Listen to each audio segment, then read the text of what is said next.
Assalamualaikum warahmatullahi wabarakatuh. Halo semuanya. Kenalin, aku Nika Husna Faida dari kelas BSA 2003. Di video ini kita bakal bahas tentang asal-usul bahasa. Dan dari situ kita bakal masuk ke dua bahasa besar yang sering kita pakai, yaitu bahasa Arab dan bahasa Indonesia. Dan kemana-mana ya, yuk simak videonya sampai habis.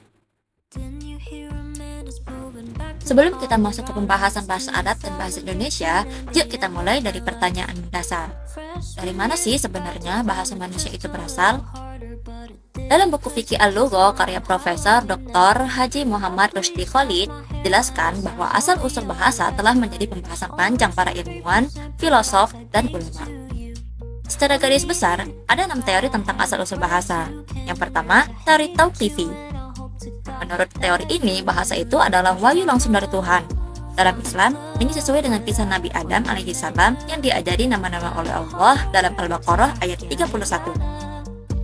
Yang kedua, ada teori istilahi atau konvensi sosial. Bahasa diciptakan manusia berdasarkan kebutuhan komunikasi dan kesepakatan bersama. Yang ketiga, ada teori Bow-wow, yaitu bahasa berasal dari tiruan suara alam. Yang keempat, teori dengung, yaitu bahasa muncul dari getaran alami benda. Yang kelima, teori Puh-puh, yaitu bahasa dari ekspresi emosional. Dan yang keenam, ada teori Yohewo, yaitu bahasa itu berasal dari bunyi ritmis saat manusia bekerja fisik bersama. Tapi, asal-usul bahasa juga tidak bisa dilepaskan dari narasi sejarah manusia. Setelah peristiwa banjir besar, Nabi Nuh alaihi salam memiliki 3 anak. Jadi leluhur bangsa-bangsa besar di dunia. Ada Sam. Sam melahirkan bangsa Arab, Ibrani, Aram, dan disebut juga sebagai rumpun bahasa Semit. Ada Ham. Dia melahirkan bangsa Afrika dan sebagian Asia, berkembang jadi bahasa-bahasa seperti Koptik dan Berber. Dia ada Yafits. Dia menjadi nenek moyang bangsa Eropa dan Asia Utara, seperti Latin, Yunani, Germanik, dan Slavia.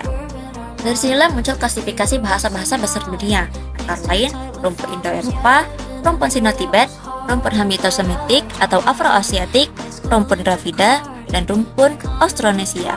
Nah, bahasa Arab itu termasuk dalam rumpun Semitik, bagian dari kelompok besar Afro-Asiatik. Bahasa ini dianggap sebagai bahasa Semit paling asli karena struktur dan kosakatanya sangat mirip dengan induk bahasa Semit purba. Jadi kalau kita telusuri asal-usul bahasa, kita bisa melihat bahwa perkembangan bahasa sangat erat kaitannya dengan perkembangan umat manusia, baik dari sisi spiritual, sosial, maupun geografis. Sementara itu, bahasa Indonesia berasal dari bahasa Melayu, yang termasuk dalam rumpun Austronesia, berbeda dari Semitik. Tapi, walaupun beda rumpun, bahasa Indonesia sangat dipengaruhi oleh bahasa Arab, terutama karena penyebaran Islam di Nusantara. Dari abad ke-13, ketika para pedagang dan ulama Arab datang ke wilayah pesisir Nusantara, terjadi interaksi budaya dan bahasa. Banyak istilah Arab diserap ke dalam bahasa Melayu dan bertahan sampai hari ini. Proses ini disebut ta'rif atau Arabisasi.